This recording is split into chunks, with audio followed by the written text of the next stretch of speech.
ప్రియమైన మన ప్రభువు రక్షకుడగు యేసుక్రీస్తు వారి పరిశుద్ధమైన నామానికి, అలాగే ఈ వీడియో చూస్తున్న మీ అందరికీ కూడా మన ప్రభువు రక్షకుడగు యేసుక్రీస్తు వారి పరిశుద్ధమైన నామంలో నా హృదయపూర్వకమైన వందనాలు, అభినందనలు తెలియపరుస్తున్నాను. మరి దేవుని మహా సంకల్పాన్ని బట్టి, ఆయన చిత్తాన్ని బట్టి మనమందరం కూడా పరిపూర్ణంగా పరిశుద్ధంగా జీవించాలని ఆ విలువైన మాటలు మీకు చెప్పడానికి ఇలా ముందుకు వచ్చి ఉన్నాను. ఇదే వీడియో మీరు చూసి క్లిక్ చేసినట్లయితే ఇంకా దీనికంట ముందు కొరింథీయులకు రాసిన మొదటి పత్రిక 1వ అధ్యాయం కానించి ఇది చెప్పబోయేది 8వ అధ్యాయం వరకు కూడా మీరు ముందున్న ఆ భాగాలన్నీ కూడా మీరు చూచి దేవుని యొక్క వాక్కు మీ హృదయంలోకి వెళ్ళి మీరు ఫలించాలని నా ఆశ. నాకు తెలిసిన మట్టికి మీకు ఈ పత్రికను వివరించాలని నాకు ఒక ఆశ ఉంది.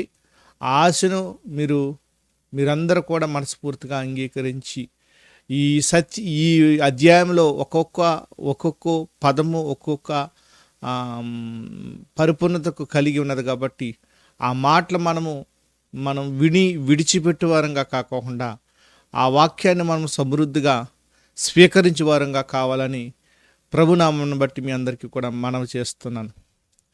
కాబట్టి ప్రార్థన సహాయాన్ని తండ్రి దగ్గర నుంచి తీసుకుని ఈరోజు ఏ అంశం మీద నేను చెప్పబోతున్నానో ఆ అంశంలోకి మనం వెళ్దాం.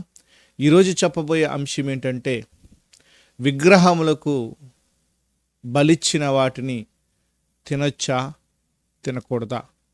విగ్రహములు ఉన్నాయా, లేకపోతే దేవుడు ఒక్కడేనా? దేవతలు అనబడి వాళ్ళు ఉన్నారా? ఒక ప్రశ్నగా, దేవుడు ఉన్నాడా అని ఒక ప్రశ్నగా, ఈ రెండు ప్రశ్నలకి మనకి బైబిల్ సూటిగా మనకి సమాధానం చెప్తుంది.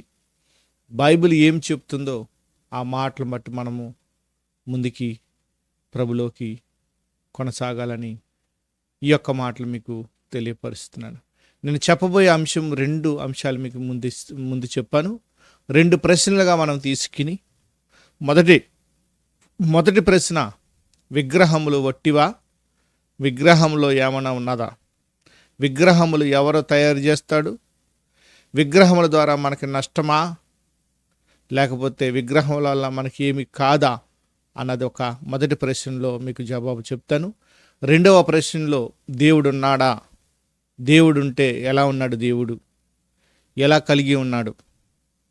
దేవుడంటే ఎలా వాళ్ళలో బహుళత్వం ఉంది?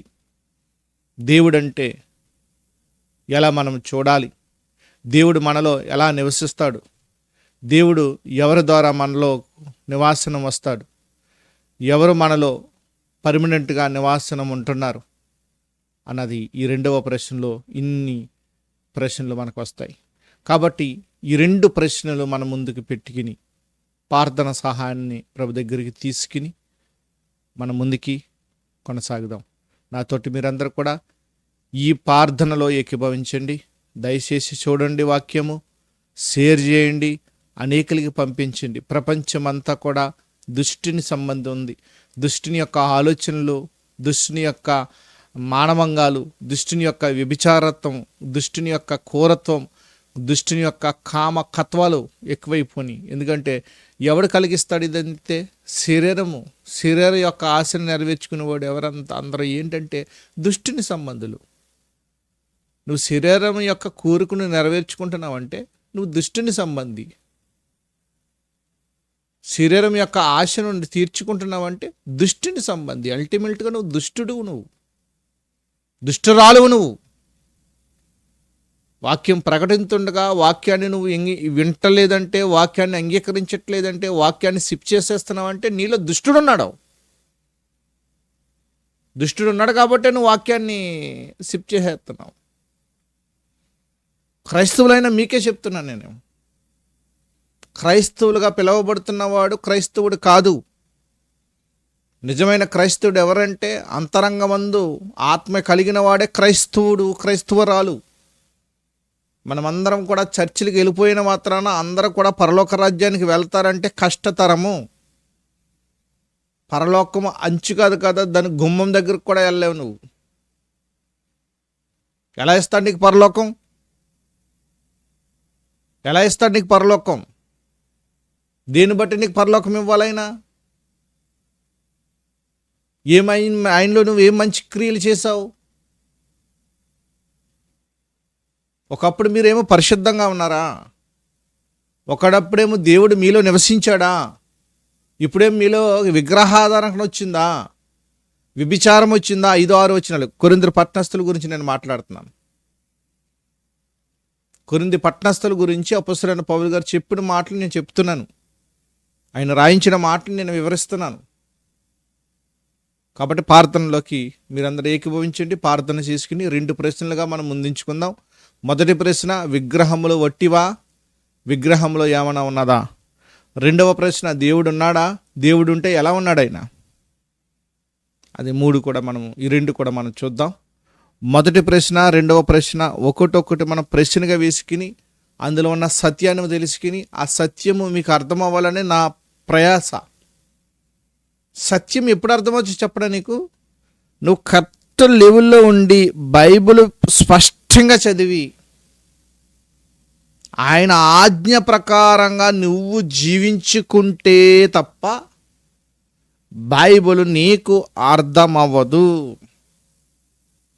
వాళ్ళు ఎలా ఉన్నారు? దేవుడంటే ఎలా ఉన్నాడు? దేవుడంటే ఎలా బహుళత్వం కలిగి ఉన్నాడు? బహుళత్వం కలిగిన దేవుడిని ఎలా దేవుడు అనాలి? ఆయన నామాన్ని ఎలా ఉచ్చరింపాలి? ఈ 2 ప్రశ్నల మీద మనం ముందుకు వెళ్దాం. ప్రార్థన సహాయాన్ని తీసుకుని ముందుకు వెళ్దాం. ప్రార్థన. మమ్మల్ని మిక్కిలుగా ప్రేమించిన మా పరలోక తండ్రి, నీ కుమారుని గురించి చెప్పడానికి ఇలా నిలబడి ఉన్నాను. మీ ఆత్మ సహాయాన్ని ఇచ్చి మీ కుమారుని గురించి స్పష్టంగా చెప్పి, విగ్రహములు వట్టివా? అవి ఎవరు తయారు చేశారు? మీరు ఎలా ఉన్నారు? మీలో ఎలా బహుళత్వం కలిగి ఉంది? మాకు అట్టి జ్ఞానం మాకు దయచేస్తావని, మీ ప్రేమ మీ పరిపూర్ణతను మాకు అనుగ్రహిస్తావని,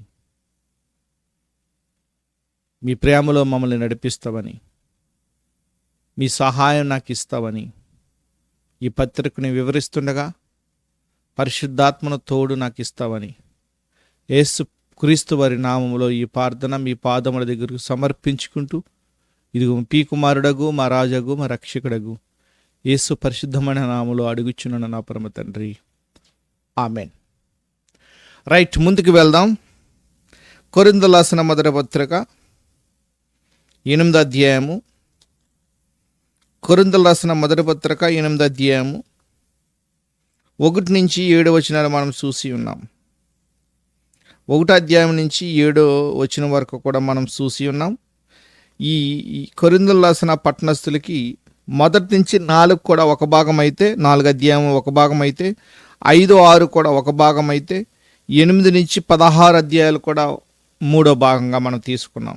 ఈ 3వ భాగంలో 8వ అధ్యాయం 2 భాగాలుగా తీసుకున్నాం. ఒక భాగం 1 నుంచి 7 వచ్చిన వరకు ఒక భాగం. అంటే ఇదంతా మీకు ఒకేసారి చెప్పేసాను అనుకో,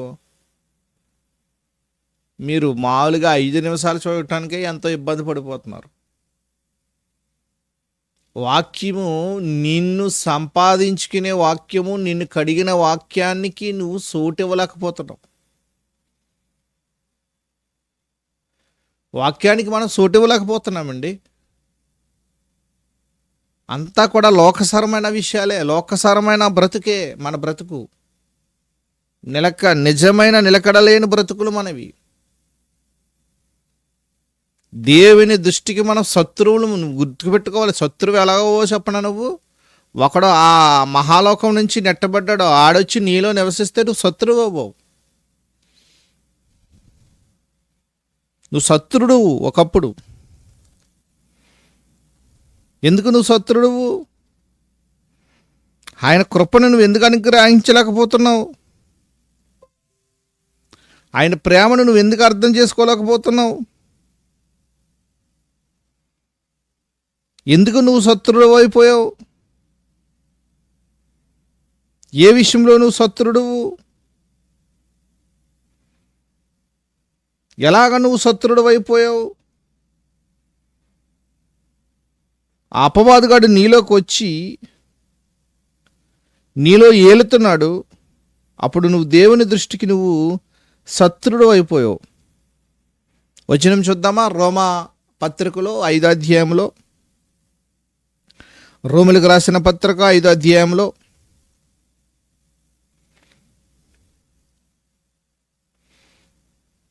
8వ వచనం చూడండి. అయితే దేవుడు మన ఎడల తన ప్రేమను వెల్లడపరిచి ఉన్నాడు. ఆయన ప్రేమను వెల్లడపరిచాడు చెప్తున్నాడు. ఎట్లనగా అంటే ఎలా వెల్లడపరిచారో, ఆ ప్రేమ మనలోకి ఎలా వచ్చిందో, ఆ ప్రేమ స్వరూపకు క్రీస్తు మనలోకి ఎలా పంపించాడో, ఆ యేసుక్రీస్తు ప్రభువును మన నిమిత్తం ఎలా పాపంగా చేసి ఆయన మరణము ద్వారా మన పాపం ఆయనతో తీసివేయటం ఎలా జరిగిందో చెప్తున్నారు అపొస్తలుడైన పౌలు గారు. ఎట్లనగా మనం ఇంకనూ పాపులమై ఉండగానే క్రీస్తు మన కొరకు చనిపోయాను. కాబట్టి ఆయన రక్తం వల్ల ఇప్పుడు నీతిమంతులుగా తీర్చబడి ఎవరు? కాబట్టి అంటే ఎవరు? ఆయన అంటే ఎవరు? ఇక్కడ యేసుప్రభు గారు. యేసుప్రభు రక్తం బట్టని చదువుకుంటే మనకు బాగా అర్థమవుతుంది. కాబట్టి యేసుక్రీస్తు రక్తం వలన, ఆయన అన్న కాడ యేసుక్రీస్తు ప్రభు నేను పదము ప్రస్తావించి చదువుతున్నానే, బాగా అర్థం చేసుకోండి. కాబట్టి ఆయన రక్తం వలన అన్న కాడ యేసుక్రీస్తు రక్తం వలన ఇప్పుడు నీతిమంతులుగా తీర్చబడి మరింత నిత్యంగా క్రీస్తు ద్వారా, ఆయన ద్వారా ఉగ్రత నుండి రక్షింపబడుదుము. క్రీస్తు ద్వారా ఉగ్రత నుండి రక్షింపబడ్డాం. ఏలైనగా ఏమిటంటే, శత్రువులమై ఉండగా ఆయన కుమారుని మరణము ద్వారా మనము దేవునితో సమాధానపరచబడిన ఎడల సమాధానపరచబడిన వారమై ఆయన జీవించుట చేత, క్రీస్తు జీవించుట చేత మరి నిత్యంగా రక్షింపబడుదుము. అంతేకాదు, మన ప్రభువైన యేసుక్రీస్తు ద్వారా మనము దేవుని యందు అతిశయపడుచున్నాము. ఆయన ద్వారానే, క్రీస్తు ద్వారానే మనము ఇప్పుడు సమాధాన స్థితి పొంది ఉన్నాము. ఎవరి ద్వారా నువ్వు రక్షణ కలిగింది? నీకు క్రీస్తు ప్రభువారి ద్వారా. ఎవరి ద్వారా నీ పాపం తీసివేయబడింది? క్రీస్తు ప్రభువారి ద్వారా. ఎవరి ద్వారా నువ్వు ఒకప్పుడు శత్రువై ఉండగా, ఎవరి ద్వారా శత్రువత్వాన్ని తీసివేసి రక్షణ అనే వస్త్రాన్ని ధరింపజేశాడు దేవుడు? యేసుక్రీస్తు ప్రభువారి ద్వారా. 3 విషయాలు ఇక్కడ మీకు చూపించాను. మొదటి విషయం 9వ వచనంలో చూపించున్నాను. ఆయన రక్తమును బట్టి నీతి అనేది వచ్చింది. 9వ వచనం లాస్ట్ 2వ లైన్లో ఉగ్రత నుండి రక్షణ వచ్చింది. 10వ వచనంలో శత్రుమై ఉండగా ఆ కుమారుని మరణము ద్వారా దేవునితో సమాధానపరచబడిన ఎడల సమాధానపరచబడిన వారమై ఆయన జీవించట చేత మరి నిత్యంగా రక్షింపబడుదుము. సమాధానము, రక్షణ, సమాధానము, సమాధానము, నీతి ఎవరి ద్వారా వచ్చిందంటే ప్రభువైన యేసుక్రీస్తు ద్వారా నీకు నాకు వచ్చింది. ఆయన జీవించట చేత మరి నిత్యంగా రక్షింపబడదుము. అంతేకాదు, మన ప్రభువైన యేసుక్రీస్తు ద్వారా మనము దేవుని యందు అతిశిస్తున్నాము, సంతోషిస్తున్నాము, ఆనందిస్తున్నాము. ఆనందించుడి. మళ్ళీ మరలా చెబుతున్నాను, ఆనందించుడి. ఆనందం నీలో ఎవరి ద్వారా కలిగింది? ఆనందం నీలో ఎలా వచ్చింది? ఆనందం నీలో ఎలాగా దేవుడిచ్చాడు? ఆనందం నీకు ఎందుకు ఇచ్చాడు దేవుడు? ఆనందం నీకు ఇస్తే నువ్వేం చేసావంటే, ఇప్పుడు విగ్రహములకు అర్పించిన వాటి మాంసమును తినేసి బలహీనమైన మనస్సాక్షి గల విశ్వాసిని అభ్యంతరము కలగజేస్తున్నాం. వచ్చిందా?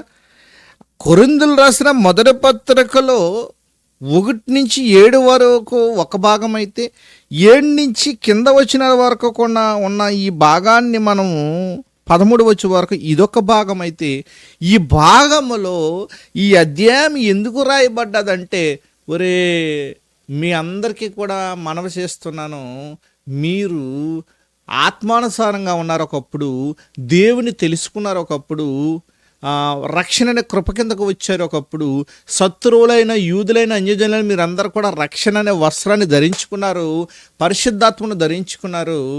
అయితే ఇప్పుడు మీరు మళ్ళీ విగ్రహములుగా అర్పించిన వాటి తినటం వలన పక్క బలహీనుడైన మనస్సాక్షి నిమిత్తం నువ్వేం చేసావంటే మళ్ళీ అపరాధములోకి ఆయన తీసుకుపోతున్నావు. అర్థమైందా? అర్థమవ్వాలి ఈ మాట. మీకు నీతి వచ్చిందండి, రక్షణ వచ్చిందండి. ఆయన ద్వారా శత్రువులై ఉండగా సమాధానపరిచాడండి ఆయన. అంతే కదా? ఎలా పరిచారు ఆయన? మళ్ళీ వెళ్దాం 5వ అధ్యాయానికి, రోమపత్రిక 5వ అధ్యాయానికి వెళ్దాం.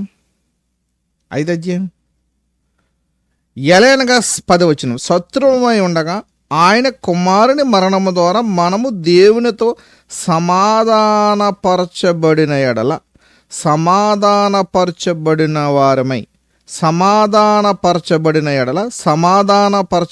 ఎడల అంటే మనల్ని సమాధానంగా తీసుకువెళ్ళాడు. ఆ సమాధానము మనలో ఏలాలి. ఆ సమాధానము ప్రభు యొక్క నామాన్ని బట్టి, ఆయన ప్రేమను బట్టి మనం ముందుకు వెళ్ళాలి. ఆయన కృపను బట్టి మనం అందరం కూడా దేవునిలో అంతకంత కూడా అభివృద్ధి కలగాలి. ఆయన ప్రేమలో మనం అందరం కూడా, ఆయన ఆలోచన బట్టి మనం అందరం కూడా దేవుని యొక్క ప్రేమను మనం ప్రకటించే వారంగా ఉండాలి. ఆయన మరణము ద్వారా మనము దేవునితో ఐక్యపరచబడ్డాము.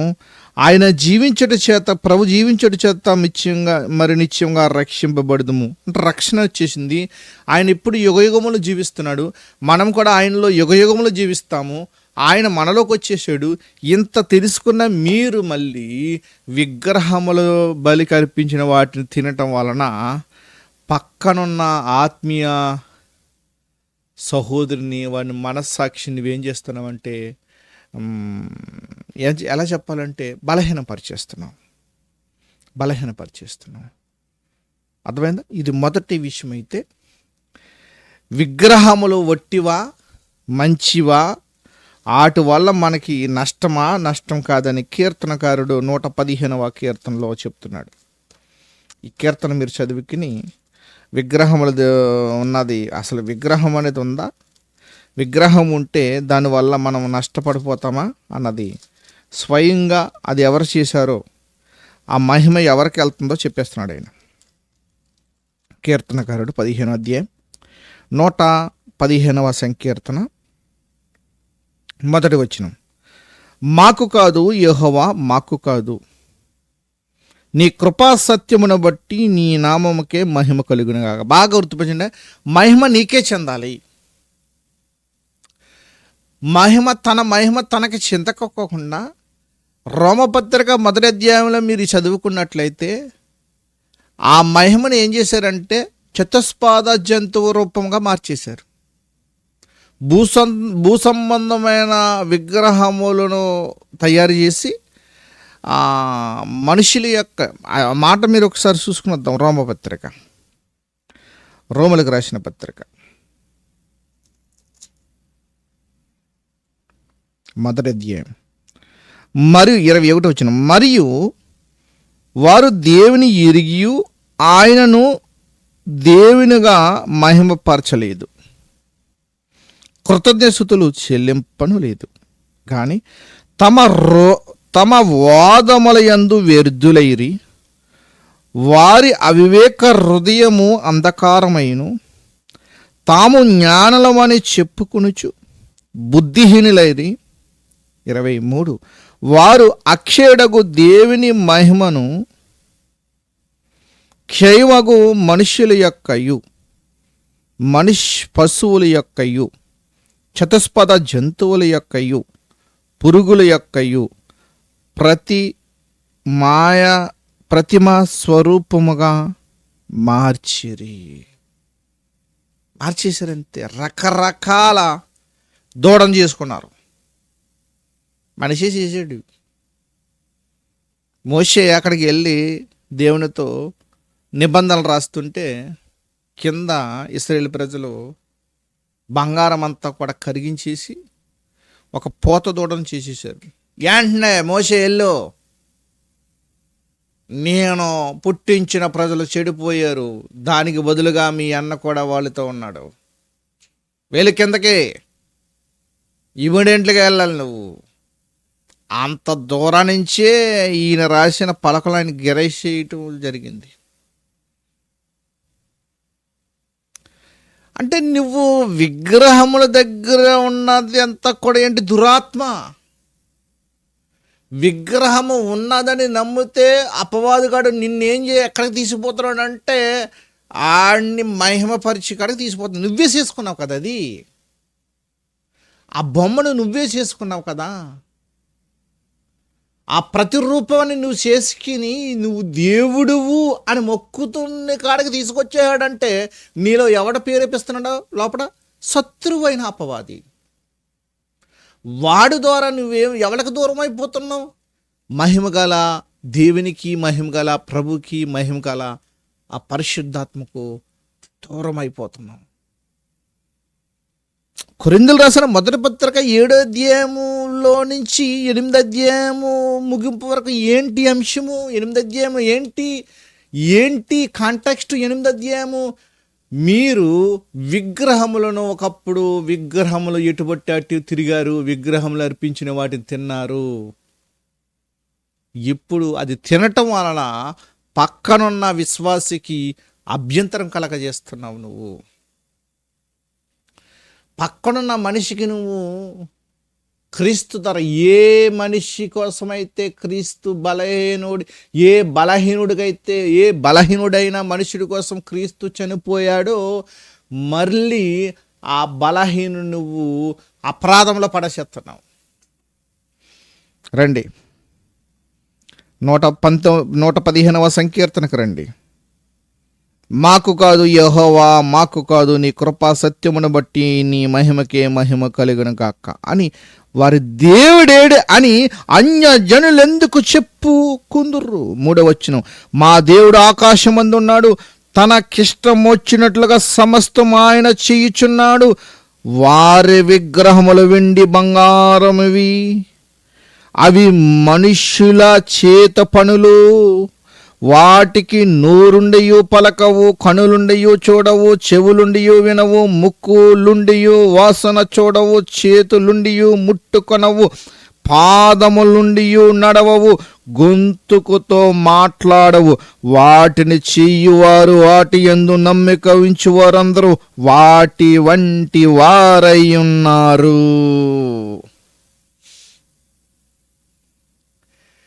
గొప్ప మాట చదువుతానండి నేను మీకు.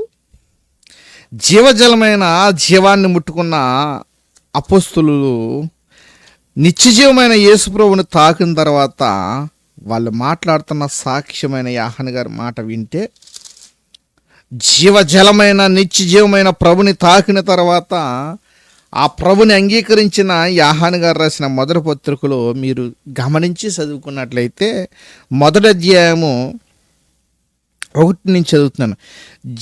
యోహాను గారు రాసిన మొదటి పత్రిక 1 నుంచి చదువుతున్నాను. జీవవాక్యము గురించినది ఆది నుండి ఏది ఉండునో మేమేది వింటిమో, కనులార ఏది చూచితమో, ఏది నిదానించి కనుగొంటమో, మా చేతులు దేనిని తాకి చూచునో అది మీకు తెలియజేయుచున్నాము. ఆ జీవము ప్రత్యక్షమైన తండ్రి యొద్ద నుండి మాకు ప్రత్యక్షమై ఆ నిత్య జీవం మేము చూచి ఆ జీవమును గురించి సాక్ష్యమిచ్చుచు దానిని మీకు తెలియపరచుచున్నాము. మాతో కూడా మీకు సహవాసము కలిగినట్లు మేము చూచిన దాన్ని వినిన దాన్ని మీకు తెలియజేయుచున్నాము. మన సహవాసం అయితే తండ్రితో కూడాను ఆయన కుమారుడైన యేసుక్రీస్తుతో కూడా ఉన్నది. మన సంతోషము పరిపూర్ణమవుటకు మీ సంగతులు రాయిచున్నాం. నిత్య జీవమైన యేసు ప్రభు గారి గురించి పరిశుద్ధాత్ముడు యోహానులో నుంచి సాక్ష్యమిస్తున్నాడు. ఆయనే the king of the king, రాజులకు రాజు ఆయనే. ఆ రాజును నువ్వు ధరించుకుని ఉంటే, ఆ రాజు నీలో నివసించినట్లయితే ఇది నువ్వు గ్రహిస్తావు. 115వ సంకీర్తన ఏముండవంట అట్లకి? 115వ సంకీర్తనలో ఏముండవంట? 115వ సంకీర్తనలో ఏముండవంట? 4వ వచనం కానించి, వారి విగ్రహములు వెండి బంగారమివి, అవి మనుషులు చేసిన చేతి పనులు. వాటికి నోరుండియు పలకవు, కనులుండియు చూడవు, చెవులుండియు వినవు, ముక్కులుండియు వాసన చూడవు, చేతులుండియు ముట్టుకొనవు, పాదములుండియు నడవవు, గొంతుకుతో మాట్లాడవు. వాటిని చెయ్యువారు వాటి యందు నమ్మిక ఉంచి వారందరూ వాటి వంటి వారై ఉన్నారు. విగ్రహముల జోలికి వెళ్ళొద్దు నాయన. వాటి వాళ్ళ పక్కనున్న బలహీనమైన మనస్సాక్షి దెబ్బతింటుంది. అంటే దేవుడు ఎలా ఉన్నాడంట? తన కుమారుని పంపించి తన కుమారునిలో నిత్య జీవం ఉంచి ఆ జీవం మనకి వెలుగై ఉండటానికి తండ్రి అయిన దేవుడు తన కుమారుని పంపించి పరిశుద్ధాత్మ ద్వారా సాక్ష్యం ఇస్తాడు. అంటే దేవుడు ఎలా ఉన్నాడు? బహుళత్వం కలిగి ఉన్నాడు. తండ్రి, కుమార, పరిశుద్ధాత్మ ఎలా ఉన్నారు? సాక్ష్యం ఇచ్చేవారు ముగ్గురు. దేవుని గురించి మాట్లాడుతున్నాను నేను. దేవుడు ఎలా ఉన్నాడు? బహుళత్వం కలిగి ఉన్నాడు. దేవుడు ఎలా ఉన్నాడు? తండ్రి, కుమార, పరిశుద్ధాత్మ వాళ్ళందరూ కలిపి, ఆ ముగ్గురు వ్యక్తులు కలిపి దేవుడు, ఆ ముగ్గురు వ్యక్తులు కలిపి నామము ఒకటే నామం. ఎలాంటి నామం అది? లోకసువార్త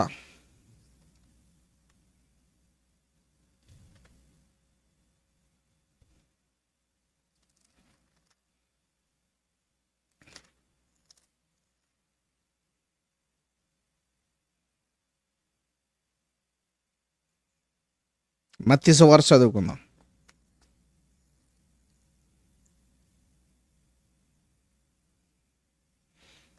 18వ వచనం, 28వ అధ్యాయం మత్తయి సువార్త 18 కానీ చదువుకుందాం.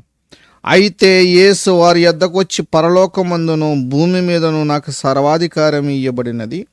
కాబట్టి మీరు వెళ్ళి సమస్త జనులను శిశువులుగా చేయుడి. తండ్రి యొక్కయు గుర్తుపెట్టుకోండి, కుమారుని యొక్కయు గుర్తుపెట్టుకోండి, పరిశుద్ధాత్మ యొక్కయు నామములోనికి వారికి బాప్తిసమిచ్చు. నామములోనికి అన్నారా? నామములు అన్నారైనా? చదువుకుంటేనండి, అంటే చదువుకున్న వాళ్ళని చదువుకోలేని వాళ్ళని తక్కువ చేసి, చదువుకున్న వాళ్ళని తక్కువ, బాగా చదువుకున్న వాళ్ళని తక్కువ చేసి మాట్లాడతలేదు నేను. చదువుకుంటే ఏకవచనములో బహుళత్వం కలిగి ఉన్నారు వీళ్ళు. ఏంటది? పరలోకమందును భూమి మీద నాకు సర్వాధికారం ఇవ్వబడింది. కాబట్టి మీరు వెళ్ళి సమస్త జనులను శిష్యులుగా చేయుడి. తండ్రి యొక్కయు కుమారుని యొక్కయు పరిశుద్ధాత్మ యొక్క నామములోనికి వారికి బాప్తిసమిచ్చు. నామములోనికి అన్నారంతే. నామము ఎవరిది? యేసుక్రీస్తు వారి యొక్క నామమన్నా, తండ్రి యొక్క నామమన్నా, పరిశుద్ధాత్మ యొక్క నామమన్నా ఒకటే. తండ్రి ఒక్కడే, ప్రభు ఒక్కడే, అలాగే ఆత్మ ఒక్కడే, పరిశుద్ధాత్మ ఒక్కడే. సాక్ష్యం ఇచ్చేవారు ముగ్గురు. ఆత్మయే, పరిశుద్ధాత్మడే సాక్ష్యం ఇస్తున్నాడు యోహాను ద్వారా. నీరు సాక్ష్యం ఇస్తుంది. యేసుక్రీస్తు వారు బాప్తిసం తీసుకున్న తర్వాత ఒడ్డుకు వచ్చిన తర్వాత, ఈయన నా ప్రియకుమారుడు, ఈయన యందు నేను ఆనందిస్తున్నానని నీరు సాక్ష్యం ఇస్తుంది. పైన ఎవరు ఇస్తున్నాడు? తండ్రి అయిన దేవుడు సాక్ష్యం ఇస్తున్నాడు. తర్వాత రక్తం సాక్ష్యం ఇస్తుంది. ఎవరిదైనా రక్తం? ఆ రక్తం ఎవరిది? నేను మీకోసము నా ప్రాణాన్ని తల పెడతాను. రక్తం సాక్ష్యం అంటే యేసు గారు సాక్ష్యం ఇస్తున్నాడు నీకోసం. అలాగే ఆత్మ సాక్ష్యం ఇస్తుంది. ఆత్మ సాక్ష్యం ఇవ్వడం అంటే చూద్దాం అన్నమాట. యోహాను గారు రాసిన మొదటి పత్రిక 5వ అధ్యాయం. యోహాను గారు రాసిన మొదటి పత్రిక 5వ అధ్యాయం. యోహాను గారు రాసిన మొదటి పత్రిక 5వ అధ్యాయంలో మీరు చూసుకున్నట్లయితే మంచి విలువైన మాటలు మనం చూద్దాం, చూసి ముగించుకుందాం. చాలా సమయం అయిపోయింది. ఈ రోజు నేను ఎక్కువ అంశం మాట్లాడాను. మరి దేవుడి మహాప్రేమను బట్టి ఆయన మాటలు మనం చదువుకుంటూ ఆయన ప్రేమ ప్రకారంగా మనం వర్ధిల్లాగా అన్ని విధాలుగా దేవుని మనం సంతోషపరిచేవారంగా ఉండాలి. ఎందుకంటే దేవుని యొక్క మాటలు మనం అందరం కూడా విని ఆయన ప్రేమ ప్రకారంగా మనం ఉండాలన్నదే. ఆయన యొక్క మాటలు మనం అంతా వినాలి. వినిన తర్వాత దేవుని యొక్క పరిపూర్ణతను మనం కలిగి ఆయన ఆలోచన ప్రకారంగా మనం అందరం ఉన్నట్లయితే ఆయన మాటలు ఎప్పటికీ మనం విడిచిపెట్టాం కదా. ఎందుకు విడిచిపెట్టాం? ఆయన యొక్క మాటలు ఎందుకు విడిచిపెట్టం? యోహాను గారు రాసిన ముద్రపత్రిక, యోహాను గారు రాసిన ముద్రపత్రిక 5వ అధ్యాయం, దేవుని గురించి చెప్తున్నానే. దేవుని గురించి ఎలా ఉంటాడో అనుకున్నాం కదా, ఆ మాట మనం మాట్లాడుకున్నాం. 5వ అధ్యాయము 6, 7.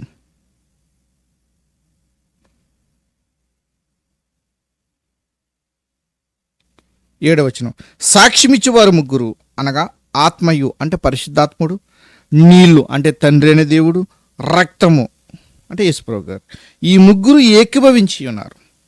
మనము మనుషుల సాక్ష్యం అంగీకరించుచున్నాం కదా, దేవుని సాక్ష్యము మరి బలమైనది. దేవుని సాక్ష్యము ఆయన తన కుమారుని గురించి ఇచ్చినదే. దేవుని కుమారుని యందు విశ్వసించువాడు తనలోని ఈ సాక్ష్యము కలిగి ఉన్నాడు. అంటే తండ్రిని కలిగి ఉన్నావు, కుమారుని కలిగి ఉన్నావు, పరిశుద్ధాత్మను కలిగి ఉన్నావు. నీలో నుంచి ఆత్మ సాక్ష్యం ఇస్తున్నాడు. నీకు ఎలా ప్రార్థన చేయాలో తెలియదు కాబట్టి రోమపత్రిక 8వ అధ్యాయం మీరు 26 కానించి మీరు చదువుకున్నట్లయితే అటువలే ఆత్మ మన పక్షాన విజ్ఞాపన చేస్తూ మూలుగులతో మన పక్షాన విజ్ఞాపన చేస్తున్నాడు తండ్రి అయిన దేవునికి. కాబట్టి మీరు కొరింథీ పట్టణస్థులకి ఏం రాస్తున్నారంటే అపోస్తలుడైన పౌలు గారు, పక్క మనిషిని మనస్సాక్షి నిమిత్తం నువ్వు బాగా బ్రతకాలి, అతన్ని దుఃఖపరచకూడదు, నీ నిమిత్తం అతడు నష్టపడిపోకూడదు. కాబట్టి నువ్వు తినకపోయినా పక్కవాడిని బట్టి నువ్వు మసులు కావాలి. ఎందుకంటే అప్పుడే రక్షణలోకి వచ్చిన వ్యక్తిని నువ్వు మళ్ళీ అపరాధంగా చేసేస్తున్నావు. ఆ మాట చదివికి మనం ముగించుకుందాం. 7 కానించి 13 వచనాల వరకు 2వ భాగం అని చెప్పాను కదా. 8 కానించి చదువుతున్నాను. భోజనం బట్టి దేవుని ఎదుట మనము మెప్పు పొందము. తినకపోయినందు మనకు తక్కువ లేదు, తిన్నందుకు మనకు ఎక్కువ లేదు. అయినను మీకు కలిగిన ఈ స్వతంత్రము వలన బలహీనులకు అభ్యంతరము కలగకుండా చూసుకోండి. బలహీనులు ఎవరండి? బలహీనమైన మనస్సాక్షి ఎవరు? అప్పుడే క్రీస్తులోకి వచ్చిన వ్యక్తి నీ ద్వారా మళ్ళీ అపరాధంలో పడిపోతాడు. నువ్వు ఒకవేళ విగ్రహములుగా అర్పించిన దాన్ని తిన్నట్లయితే అందులో శక్తి ఉన్నదేమో, అందులో ఏమైనా దురాత్మ ఉన్నదేమో నమ్మికిని అతను ఏమైపోతాడంటే బలహీనపరచబడిపోతాడు. 9వ వచనం, అయినను మీకు కలిగిన ఈ స్వతంత్రం వల్ల బలహీనులకు అభ్యంతరం కలగకుండా చూచుకున్నాడు. ఎలా అనగా జ్ఞానము కలిగిన నీవు, క్రీస్తులో ఉన్న విశ్వాసమైన నీవు విగ్రహముల యందు భోజన పక్తిని కూర్చుండగా ఒక్కడు చూచిన ఎడల బలహీనమైన మనస్సాక్షి గల అతడు విగ్రహములకు బలి ఇయ్యబడిన పదార్థములు తినుటకు ధైర్యం తెచ్చును కదా. అందువలన ఎవని కొరకు క్రీస్తు చనిపోయేను, ఆ బలహీనుడైన ఆ నీ సహోదరుడు నీ జ్ఞానం బట్టి నశించును. బాగా మీరు గుర్తించుకున్నట్లయితే మనం కాపాడే వారంగా ఉండాలి తప్ప పక్కవారిని పోగొట్టుకునే వారంగా ఉండకూడదు. అనేకులకి ప్రకటిస్తున్న తర్వాత నేను మళ్ళీ పడిపోతానేమని అంటాడు ఈ అధ్యాయంలో, 9వ అధ్యాయంలో. కాబట్టి దేవుని యొక్క ఆలోచన ప్రకారంగా మనం నడవాలని, ఆయన ప్రేమ ప్రకారంగా మనం వర్ధిల్లాలని అట్టి కృప దేవుడు మనందరికీ కూడా ఇచ్చునుగాక. మీరు మీ కుటుంబాలు వర్ధిల్లునుగాక. అట్టి ప్రేమ మనందరికీ కూడా సంపూర్ణంగా దయచేయునుగాక. ఈ పత్రికను పరిపూర్ణంగా వినండి, దేవుని మహిమపరచండి. ఆయన కృపలో మనం అందరం కూడా ఉందాం. దేవుని యొక్క ఆలోచనల ప్రకారంగా నడుద్దాం. తినొచ్చా తినకూడదా? విగ్రహములు ఎటువంటి అంట చూడవు, వినలేవు. వాళ్ళ జీవం ఉంటేనే కదా మనుషుడు చేసుకున్నది మళ్ళీ మనుషుడికే వస్తుంది ఆ మహిమ. రోమపత్రిక చూసాం కదా, 1వ అధ్యాయం 19 కానించి 21, 22 వరకు. దేవునికి చెందవచ్చిన మహిమ దేవునికి చెందకపోవుగా విగ్రహముల ద్వారా. అటువంటి వ్యక్తి ఎవరైనా క్రీస్తు నమ్ముకున్న వ్యక్తి, అక్కడ నువ్వు క్రీస్తు నమ్ముకున్న నువ్వు వాళ్ళ భక్తిలో ఉంటే, బంతిలో భోంచేస్తుంటే, ఒక విశ్వాస అవతల నుంచి నేను చూస్తుంటే నీ వలన ఆ విశ్వాసి వెనక్కి వెళ్ళిపోతాడు. కాబట్టి వాళ్ళ జోలికి వెళ్ళకు. మన దేవుడు దహించే అగ్ని కాబట్టి దేవుడిని యేసుక్రీస్తు ద్వారా మహిమపరచాలని అట్టి ప్రేమ మనందరికీ ఇవ్వాలని ఇంతటితో ఈ మాటలు ముగిస్తున్నాను. దేవుడు తన కృప, తన బలం చేత మనందరిని కూడా కాచి కాపాడును గాక. Thank you all. లైక్ కొట్టండి, షేర్ చేయండి, అనేకులకి ఈ వాక్యాన్ని పంపిస్తారని. చాలా మీరు లైక్ కొడుతున్నారు, దేవుని మాటలు వింటున్నారు, దేవుని యొక్క మాటల ప్రకారంగా నడుస్తున్నారని నమ్ముచున్నానండి. Thank you all. మనమందరం కూడా ఒక ఆత్మ కలిగి ఉన్నాం, ఒక ప్రభుని కలిగి ఉన్నాం, ఒక దేవుని కలిగి ఉన్నాం, పరిశుద్ధాత్మని కలిగి ఉన్నాం. Thank you all. బాయ్.